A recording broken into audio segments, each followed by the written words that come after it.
Hello my dear student and welcome back to National Career Point of India.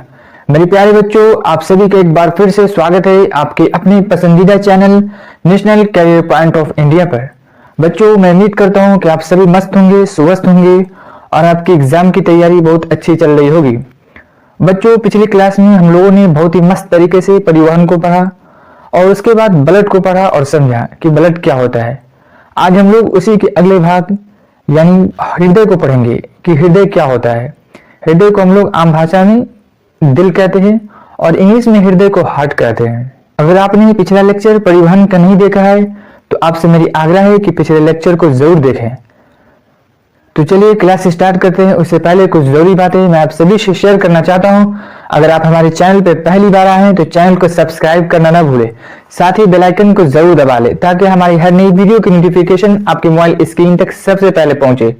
और इस video को अंत तक जरूर देखें, ये वीडियो बहुत ही बेनिफिशियल होने वाला है आप तमाम लोगों के लिए, और अपने तमाम दोस्तों के साथ इस वीडियो को जरूर शेयर कर दें। तो चलिए बिना देरी के आज की इस पावरफुल क्लास की शुरुआत करते हैं और समझते हैं कि हृदय यानी हार्ट क्या होता है। हार्ट को हम लोग आम भाषा में क्या कहते हैं? दिल कहते हैं। ये जो आप देख रहे हैं ये क्या है? ये आपका दिल है जो किसी और के लिए धड़कता है। हालांकि किसके लिए धड़कना चाहिए?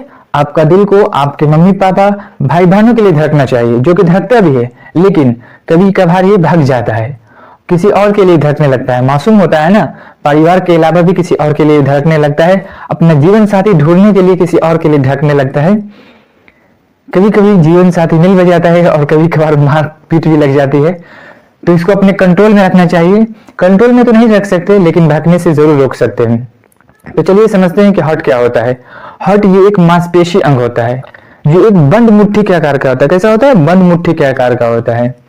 ये वक्ष गुहा में, जिसको हम लोग सीना कहते हैं, इसको इंग्लिश में थोरेसिक कैविटी कहते हैं, इसी थोरेसिक कैविटी में दोनों फेफड़े यानी दोनों लंग्स के बीच में होता है। हृदय क्या होता है? वक्ष गुहा में दोनों फेफड़ों के बीच में मौजूद होता है और इसका एक सिरा बाएं ओर झुका होता है। इसका मुख्य काम पूरे शरीर में रक्त का संचारण करना है। इसके द्वारा ऑक्सीजन युक्त रक्त यानी शुद्ध रक्त पूरे शरीर में जाता है, जिससे हमें ऊर्जा मिलती है। साथ ही अशुद्ध रक्त वापस हृदय में आता है ताकि उसे फेफड़े में भेजकर शुद्ध किया जा सके। हृदय एक स्वस्थ व्यक्ति में सामान्यतः प्रति मिनट लगभग 72 बार धड़कता है। एक मिनट में कितनी बार धड़कता है? 72 बार धड़कता है। हृदय भी होता है ये 4 कक्षों में विभाजित होता है, 2 अलिंद और 2 निलय। चलिए इसको हम लोग पहले समझते हैं फिर आगे बढ़ेंगे। मनुष्य का हृदय, ह्यूमन हार्ट। मनुष्य का हृदय विशेष प्रकार की हृदय पेशियों यानी कार्डिक मसल से बना होता है। किससे बना होता है? हृदय कार्डिक मसल से बना होता है। ये कहाँ पाया जाता है? इसका स्थान जो है ये एक पेशी अंग होता है। कैसा अंग होता है? ये एक पेशी अंग होता है यानी कार्डिक मसल का बना होता है, जो वक्ष गुहा में दोनों फेफड़ों के बीच में स्थित होता है। वक्ष गुहा मतलब जिसको हम लोग आम भाषा में सीना कहते हैं, जिसको इंग्लिश में थोरेसिक कैविटी कहते हैं। थोरेसिक कैविटी में दोनों फेफड़ों के बीच में कहाँ होता है? दोनों फेफड़ों के बीच में हृदय पाया जाता है। बहुत ही सुरक्षित रहता है तथा इसका एक सिरा बाएं ओर झुका रहता है। हृदय का एक सिरा बाएं ओर झुका रहता है। ये देखिए ये जो झुका हुआ है ये बाएं ओर झुका रहता है। ठीक, इसका आकार कैसा होता है? ये एक बंद मुट्ठी के आकार का होता है। कैसा होता है? बंद मुट्ठी के आकार का होता है और लाल रंग का अंग होता है। कैसा होता है हृदय? लाल रंग का। इसका मुख्य काम क्या है? रक्त को पूरे शरीर में पंप करना, जो ऑक्सीजन और पोषक तत्वों को कोशिका तक पहुंचाता और कार्बन डाइऑक्साइड जैसे अपशिष्ट पदार्थों को वापस फेफड़ों तक ले जाता है। इसका मुख्य काम क्या है? यानी पूरे बॉडी में रक्त को पंप करता है, जिससे हमें ऊर्जा मिलती है। एक स्वस्थ व्यक्ति में हृदय सामान्यतः प्रति मिनट लगभग 72 बार धड़कता है। एक मिनट में हृदय कितनी बार धड़कता है? एक स्वस्थ व्यक्ति में 72 बार, लगभग 72 बार धड़कता है। मनुष्य के हृदय ये 4 कक्षों में विभाजित होता है। कितने कक्षों में विभाजित होता है? 4 कक्षों में। कितने चैम्बर होते हैं मनुष्य के हार्ट में? मनुष्य के हार्ट में कितने चैम्बर होते हैं? 4 चैम्बर होते हैं। 2 अलिंद होता है। अलिंद को हम लोग इंग्लिश में आर्टरियम कहते हैं, और 2 निलय होता है जिसको इंग्लिश में हम लोग वेंट्रिकल कहते हैं। 2 अलिंद, एक दाएं अलिंद होता है और एक बाएं अलिंद होता है। ये हम लोग अब इस चित्र के माध्यम से हार्ट के 4 चैम्बर को अच्छे से समझते हैं। हार्ट के अंदर कितने चैम्बर होते हैं? 4 चैम्बर होते हैं। कितने चैम्बर होते हैं? 4 चैम्बर होते हैं। 2 अलिंद होता है, एक अलिंद ये हो गया, दूसरा अलिंद ये हो गया, और 2 निलय पाया जाता है। एक निलय ये हो गया, दूसरा निलय ये हो गया। दोनों अलिंद जो होता है ये ऊपर में पाया जाता है। कहाँ पाया जाता है? ऊपर में। और दोनों निलय नीचे में पाया जाता है। एक दाएं अलिंद हो गया और दूसरा बायां अलिंद हो गया, दूसरा बायां अलिंद हो गया, ये यहाँ पे पाया जाता है, और दायां अलिंद ये यहाँ पे पाया जाता है। दोनों अलिंद तो ऊपर में पाए जाते हैं, और ये दोनों अलिंद एक दूसरे से अंतर अलिंदी कपट द्वारा अलग होते हैं। यानी बायां अलिंद और दायां अलिंद एक दूसरे से अंतर अलिंदी कपट द्वारा एक दूसरे से अलग होते हैं, जिसको इंग्लिश में इंटर आर्टरियल सेप्टम कहते हैं। इंग्लिश में क्या कहते हैं? इंटर आर्टरियल सेप्टम कहते हैं। इसके द्वारा बायां अलिंद दाएं अलिंद से अलग होता है। और ये दोनों नीले, एक दायां नीले होता है और दूसरा बायां नीले होता है। ये दोनों एक दूसरे से इंटरवेंट्रिकुलर सेप्टम द्वारा अलग होते हैं, जिसको हिंदी में हम लोग कहते हैं अंतर नीली पट कहते हैं। हिंदी में इसको अंतर नीली पट कहते हैं। तो दायां नीले और बायां नीले एक दूसरे से अंतर नीली पट द्वारा अलग होते हैं। तो चलिए हम लोग इसको आप अच्छे से समझते हैं, इसको मिटा लेते हैं। इसका स्क्रीनशॉट ले लें आप लोग। तो इसको हम लोग सबसे पहले मिटा लेते हैं। इसका आप लोग स्क्रीनशॉट ले लिए होंगे, नहीं लिए होंगे तो बैक करके पीछे से ले लें। सबसे पहले हम लोग मिटा लेते हैं अच्छे से।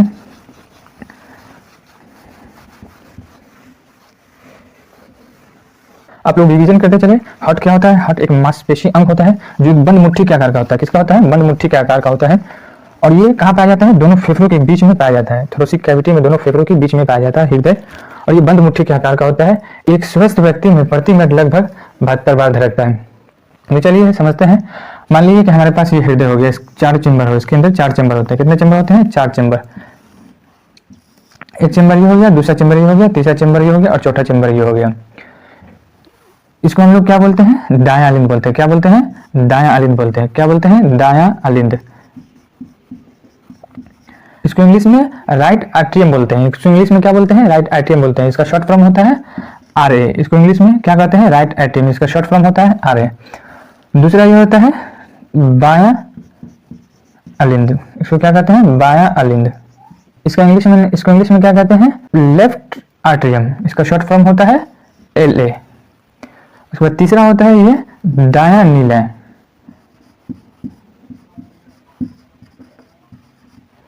इसको इंग्लिश में कहते हैं राइट वेंट्रिकल। इसका शॉर्ट फॉर्म होता है आरवी। और चौथा ये हो गया बायां नीले। इसको इंग्लिश में लेफ्ट वेंट्रिकल कहते हैं। इसका शॉर्ट फॉर्म होता है एलवी। तो हृदय के अंदर कितने चेंबर होते हैं? 4 चेंबर। एक ये चेंबर हो गया दायां अलिंद, बायां अलिंद। अलिंद दोनों ऊपर में होते हैं। दोनों अलिंद किस में होते हैं? ऊपर में होते हैं। और ये दोनों एक दूसरे से किससे अलग होते हैं? अंतर अलिंदी कपट द्वारा एक दूसरे से अलग होते हैं। और दोनों नीले नीचे होता है। और ये दोनों एक दूसरे से इंटरवेंट्रिकुलर सेप्टम द्वारा एक दूसरे से अलग होते हैं। ऑक्सीजनेटेड ब्लड जो होता है ये कहाँ पाया जाता है? मैं आपको पीछे जो लंग्स पढ़ाया था वहां पे पढ़ाया था कि ऑक्सीजनेटेड ब्लड कहाँ पाया जाता है? फेफड़े में पाया जाता है। ऑक्सीजनेटेड ब्लड कहाँ पाया जाता है? फेफड़े में पाया जाता है। कहाँ पाया जाता है? फेफड़े में।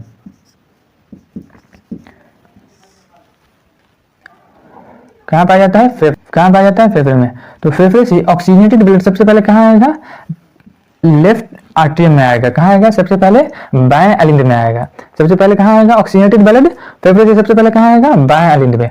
और बाएं अलिंद से फिर कहाँ आएगा? बाएं नीले में। कहाँ आएगा? बाएं नीले में। बाएं नीले में आएगा। कहाँ आएगा? बाएं नीले में। तो फेफड़े से ऑक्सीजनेटेड ब्लड कहाँ आएगा? ऑक्सीजनेटेड ब्लड कहाँ आएगा? बाएं अलिंद में। बाएं अलिंद से फिर कहाँ आएगा? बाएं नीले में। फिर ये बाएं नीले पंप कर देगा। क्या कर देगा? पंप कर देगा। और ये हमारे शरीर में भेज देगा। कहाँ भेज देगा? हमारे शरीर में। हमारे शरीर में भेज देगा। क्या भेजेगा? शरीर में।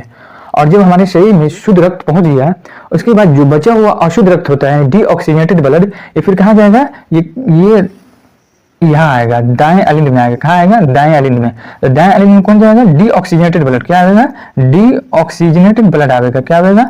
डीऑक्सीजनेटेड ब्लड आएगा। कहाँ आएगा? दाएं अलिंद में आएगा। तो फेफड़े से ऑक्सीजनेटेड ब्लड यानी शुद्ध रक्त कहाँ आएगा? दाएं अलिंद में। दाएं अलिंद से फिर कहाँ आएगा? बाएं नीले में। बाएं नीले इसको पंप कर देगा।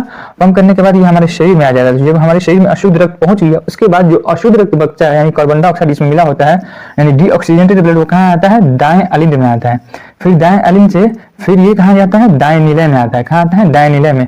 फिर ये दाएं नीले से कहाँ जाता है? फेफड़े में। फेफड़े में डीऑक्सीजनेटेड ब्लड यानी अशुद्ध रक्त जाता है ताकि फेफड़े उसको फिर से शुद्ध कर सके। ठीक है, यहाँ तक क्लियर होगी। इस डायग्राम को नोट कर लीजिएगा आप लोग। तो यहाँ तक समझ में आया? हार्ट के अंदर 4 चेंबर होते हैं, एक दायां अलिंद, एक बायां अलिंद। अलिंद दोनों ऊपर में होते हैं। ये दोनों एक दूसरे से अंतर अलिंदी कपट द्वारा अलग होते हैं।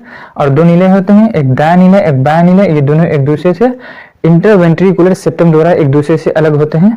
फेफड़े से सबसे पहले ऑक्सीजनेटेड ब्लड कहाँ आता है, यानी ऑक्सीजन युक्त रक्त जिसमें ऑक्सीजन मिला वो कहाँ आता है, बाएं एलिंद में, बाएं एलिंद से बाएं नीले में।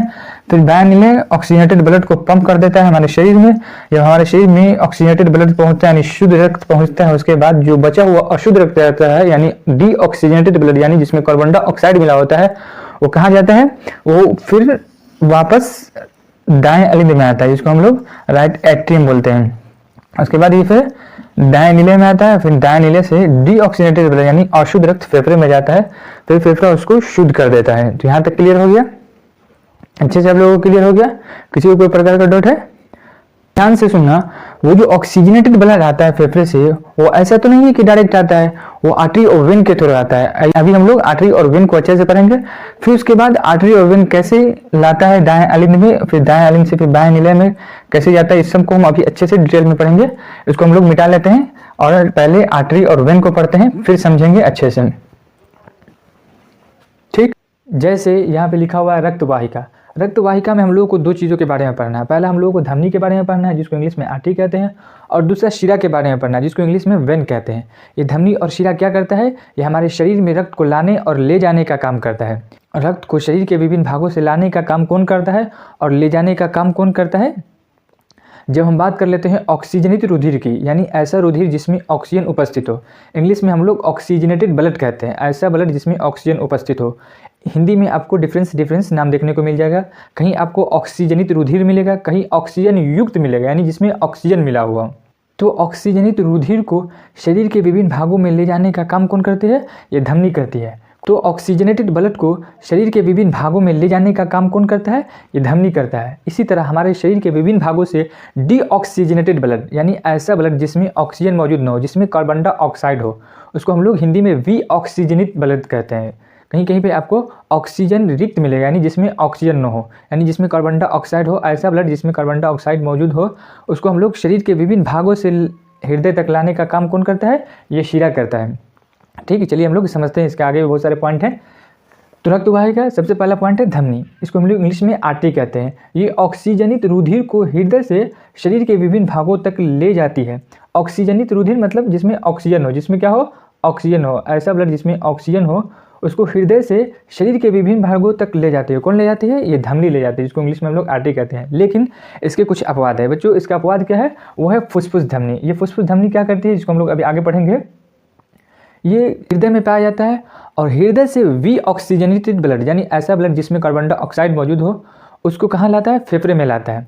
धमनी का काम क्या है, ऑक्सीजनित रुधिर को, लेकिन ये अपवाद है, ये डीऑक्सीजनेटेड ब्लड को। कैसा ब्लड, जिसमें कार्बन डाइऑक्साइड हो, डीऑक्सीजनेटेड ब्लड, ऐसा ब्लड जिसमें कार्बन डाइऑक्साइड हो, उसको ये फेफड़ों तक लाता है। धमनी का असल जो काम है ये क्या है, ऑक्सीजनेटेड ब्लड को लाना है, लेकिन ये अपवाद है फुसफुस धमनी। ठीक है, इसके आगे पॉइंट है, धमनी की भित्ति मोटी व अधिक लचीली होती है। धमनी में वॉल नहीं होता है, इसमें वॉल्व नहीं पाया जाता क्योंकि इसकी भित्ति जो होती है वो मोटी पर होती है, अधिक लचीली होती है। ये सतही नहीं होता है, ये सतह के ऊपर नहीं होता है, ये नीचे होता है, ऊतकों के नीचे पाया जाता है। किसके नीचे पाया जाता है, टिश्यू के नीचे पाया जाता है। चलिए अब हम लोग शिरा यानी वेन को समझते हैं। ये शरीर के विभिन्न भागों से विऑक्सीजनित रुधिर यानी ऐसा रुधिर जिसमें कार्बन डाइऑक्साइड मौजूद हो, क्या हो, कार्बन डाइऑक्साइड मौजूद हो, डीऑक्सीजनेटेड रुधिर को एकत्रित करके वापस हृदय में लाता है। तो डीऑक्सीजनेटेड ब्लड को एकत्रित करके वापस हृदय में कौन लाता है, ये शिरा लाता है। लेकिन इसके भी अपवाद है, जिस तरह धमनी का अपवाद था फुसफुस धमनी, इस तरह शिरा का भी अपवाद है फुसफुस शिरा। ये क्या काम करता है, ये फेफड़ों से ऑक्सीजनेटेड ब्लड, कौन सा ब्लड, ऐसा ब्लड जिसमें ऑक्सीजन मौजूद हो, उसको हृदय तक लाता है। शिरा का असल जो काम क्या है, वो विऑक्सीजनित रुधिर को एकत्रित करके वापस हृदय में लाना, लेकिन इसका काम क्या है, ये ऑक्सीजनित रुधिर यानी जिसमें ऑक्सीजन मौजूद हो। शिरा की भित्ति कम मोटी होती है, यानी कंपेरिजन टू धमनी के ये कम मोटी होती है और कम लचीली भी होती है, इसलिए इसमें वॉल्व होता है, इसमें वॉल्व होता है। वॉल्व को हम लोग इंग्लिश में, हिंदी में कपाट कहते हैं, कपाट कहते हैं। ठीक, हिंदी में वॉल्व को हम लोग क्या कहते हैं, कपाट कहते हैं। और ये सतही होता है, ये स्किन के जस्ट नीचे आपको ग्रीन कलर का देखिएगा, जिन लोगों का स्किन थोड़ा वाइट होता है आपको दिख जाएगा, क्यों ग्रीन ग्रीन यहाँ पे सब में दिख जाएगा, तो उसी ये सतही होता है। ये कौन, ये शिरा जो होता है ये सतही होता है। यहाँ तक आपको अच्छे से क्लियर हो गया कि धमनी और शिरा क्या होता है। बेसिक डिफरेंस जो है ये है कि ये ऑक्सीजनित रुधिर होता है, को हृदय से शरीर के विभिन्न भागों तक ले जाता है और ये डीऑक्सीजनेटेड ब्लड को, यानी ऐसा ब्लड जिसमें कार्बन डाइऑक्साइड हो, उसको एक्टिव करके वापस हृदय में लाता है। लेकिन मेन जो एक्सेप्शन याद रखिएगा, बहुत लोग इसी में कन्फ्यूजन होते हैं। ये फुसफुस धमनी डीऑक्सीजनेटेड ब्लड को फेफड़ों तक लाती है और ये ऑक्सीजनेटेड ब्लड को हृदय तक लाती है। कौन? तो ये फुसफुस शिरा। तो ये कहाँ ले जाती है? फेफड़ों में ले जाती है और ये हृदय में लाती है। अच्छे से आप लोगों को क्लियर हो गया होगा। इसके बाद हम लोग अब आगे अच्छे से डिटेल में एक्सप्लेन करेंगे हृदय को पूरा, ये कैसे हमारे हृदय में ब्लड आता है और फिर कैसे फेफड़ों तक जाता है। ऑक्सीजनेटेड ब्लड जो बाएं अलिंद में आता है वो ऐसा नहीं कि डायरेक्ट आता है, वो किसी न किसी माध्यम से आता है। तो फेफड़े से ऑक्सीजनेटेड ब्लड जो आता है वो किसके माध्यम से आता है? वो फुसफुस शिरा के माध्यम से आता है। किसके माध्यम से आता है? ये फुसफुस शिरा, इसको मान लीजिए ये फुसफुस शिरा है। तो फेफड़े से फुसफुस शिरा द्वारा ऑक्सीजनेटेड ब्लड, ऐसा ब्लड जिसमें ऑक्सीजन मौजूद हो, ये कहाँ आता है? बाएं अलिंद में। ये आपका प्यारा से दिल हो गया। दिल के अंदर कितने चैम्बर होते हैं? 4 चैम्बर होते हैं। दायां अलिंद, बायां अलिंद, दोनों अलिंद ऊपर में होते हैं। दायां नीले, बायां नीले, दोनों नीले नीचे में होते हैं। तो फेफड़े से ऑक्सीजनेटेड ब्लड फुसफुस शिरा द्वारा कहाँ आता है? बाएं अलिंद में। फिर बाएं अलिंद से बाइकस्पिड वाल्व द्वारा बाएं नीले में जाता है। कहाँ जाता है? बाएं अलिंद से बाइकस्पिड द्वारा कहाँ आता है? बाएं नीले में आता है। बाइकस्पिड को हम लोग हिंदी में क्या कहते हैं? द्विवल्ली कपाट। ये यहाँ पे होता है, ये यहाँ पे होता है। एक्चुअल में जो आपका दिल होता है वो ऐसा दिल होता है, लेकिन मैं आपको समझाने के लिए ऐसा दिल बना दिया हूँ। ये असल में ये आशिक का दिल होता है। जो लोग इश्क करते हैं वो लोग ज़्यादा जानते हैं। आप लोग अभी बच्चे हैं, छोटे छोटे हैं, इसलिए इस सब पे ध्यान नहीं दीजिए। तो बाएं अलिंद से बाएं नीले में जो आता है वो किसके माध्यम से आता है? वो बाइकस्पिड द्वारा आता है, जिसको हम लोग हिंदी में क्या कहते हैं? द्विवल्ली कपाट कहते हैं। फिर बाएं नीले से ये प्रमुख धमनी यानी महाधमनी, जिसको हम लोग इंग्लिश में अर्टा बोलते हैं, ऑक्सीजनेटेड रुधिर कहाँ आता है? शरीर के अंग में आता है। कहाँ आता है? पूरे शरीर में आ जाता है। जब पूरे शरीर में ऑक्सीजन पहुंच जाता है, फिर जो बचा हुआ डीऑक्सीजनेटेड ब्लड होता है वो कहाँ जाता है? वो प्रमुख शिरा यानी महाशिरा द्वारा डीऑक्सीजनेटेड ब्लड कहाँ जाता है? ये दाएं अलिंद में आता है। कहाँ आता है? दाएं अलिंद में। फिर दाएं अलिंद से ट्राइकस्पिड वाल्व द्वारा कहाँ जाता है? दाएं नीले में जाता है। ट्राइकस्पिड को हम लोग क्या कहते हैं? त्रिवल्ली कपाट। हिंदी में इसको हम लोग त्रिवल्ली कपाट कहते हैं। ये यहाँ पे होता है, देखिए लोग अच्छे से, ये यहाँ पे पाया जाता है। इसी के द्वारा डीऑक्सीजनेटेड ब्लड कहाँ आता है? दाएं नीले में आता है। कहाँ आता है? दाएं नीले में। इसको हम लोग राइट वेंट्रिकुलर कहते हैं। एक्चुअल में दिल ऐसा होता है, ऐसा नहीं होता है, मैं समझाने के लिए ऐसा बना दिया हूँ, ठीक है। फिर दाएं नीले से कहाँ जाता है? फिर दाएं नीले से फुसफुस धमनी द्वारा, किसके द्वारा? फुसफुस धमनी, इसको हम लोग हिंदी में क्या कहते हैं? फुसफुस धमनी।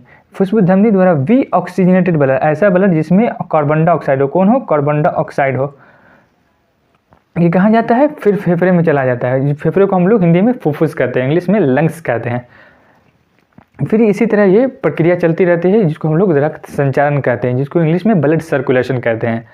तो आई होप कि अच्छे से आप लोगों को समझ में आ गया होगा पूरा ब्लड सर्कुलेशन। फिर से मैं एक मतलब समझा देता हूँ। फेफड़े से फुसफुस शिरा द्वारा, फुसफुस शिरा को हम लोग क्या कहते हैं? Pulmonary vein. पल्मोनरी वेन द्वारा ऑक्सीजनेटेड ब्लड कहाँ आता है? बाएं अलिंद में। बाएं अलिंद से फिर बाइकस्पिड द्वारा, किसके द्वारा? बाइकस्पिड द्वारा। मैं लिख देता हूँ, किसके द्वारा? बाइकस्पिड द्वारा। बाइकस्पिड द्वारा, बाइकस्पिड वाल्व द्वारा कहाँ आता है? बाएं नीले में आता है। बाएं नीले से फिर महाधमनी द्वारा, जिसको हम लोग प्रमुख धमनी बोलते हैं, ऑक्सीजनेटेड ब्लड। कौन सा ब्लड? जिसमें ऑक्सीजन मौजूद हो। कौन सा ब्लड? जिसमें ऑक्सीजन मौजूद हो, जिसको हम लोग इंग्लिश में ऑक्सीजनेटेड ब्लड कहते हैं। कहाँ आता है? शरीर के अंग में आता है, पूरे शरीर में आता है। फिर शरीर से जो बचा हुआ डीऑक्सीजनेटेड ब्लड होता है वो किसके माध्यम से? वो प्रमुख शिरा, जिसको हम लोग क्या बोलते हैं हिंदी में? महाशिरा, जिसको इंग्लिश में आर्टरी बोलते हैं, उसके द्वारा वी ऑक्सीजनेटेड रुधिर कहाँ आता है? दाएं अलिंद में। फिर दाएं अलिंद से ट्राइकस्पिड, इसको हम लोग क्या बोलते हैं? त्रिवल्ली कपाट। इसके द्वारा फिर कहाँ जाता है? दाएं नीले में जाता है। फिर दाएं नीले से फुसफुस धमनी, जिसको हम लोग पल्मोनरी आर्टरी बोलते हैं, इसके द्वारा कहाँ आता है? फेफड़े में आता है। फेफड़े में कौन सा जाता है? Deoxygenated blood. फिर ये डीऑक्सीजनेटेड ब्लड ऑक्सीजन के साथ मिलकर फ्रेश हो जाता है। तो ये रहा आपका अच्छे से ब्लड सर्कुलेशन, जिसको आप लोगों ने अभी अच्छे से समझा। तो आई होप कि आप लोगों को अच्छे से समझ में आ गया होगा। आपको एग्जाम में इसी तरह से अच्छा डायग्राम करना है और लेवलिंग भी अच्छे से कीजिएगा। मैं एक मरतबा लेवलिंग कर देता हूँ। इसको हम लोग क्या बोलते हैं? महाधमनी। इसमें हम लोग क्या बोलते हैं? एरोटा। इंग्लिश में क्या बोलते हैं? एरोटा। उसके बाद ये हो गया दायां फुसफुस शिरा। ये जो दोनों देख रहे हैं ये क्या है? दायां फुसफुस शिरा। फिर ये दायां अलिंद हो गया, जिसको हम लोग राइट एट्रियम कहते हैं। फिर ये त्रिवल्ली कपाट हो गया, इसी के थ्रू फिर राइट वेंट्रिकुलर में जाता है। दायां नीले हो गया। और ये बायां फुसफुस हो गया। ये दोनों जो है इसको हम लोग क्या बोलेंगे, फुसफुस शिरा। और ये क्या हो गया, बायां निलय हो गया। और ये द्वीपवल्ली कपाट, इसको हम लोग बाइकस्पिड कहते हैं, इसी के थ्रू लेफ्ट वेंट्रिकुलर में आता है। ये बायां निलय हो गया और ये अंतर्निली पट हो गया। तो आई होप को अच्छे से आपको क्लियर हो गया होगा। अगर आपको किसी प्रकार का कोई भी डाउट हो तो आप कमेंट में ज़रूर लिख दें।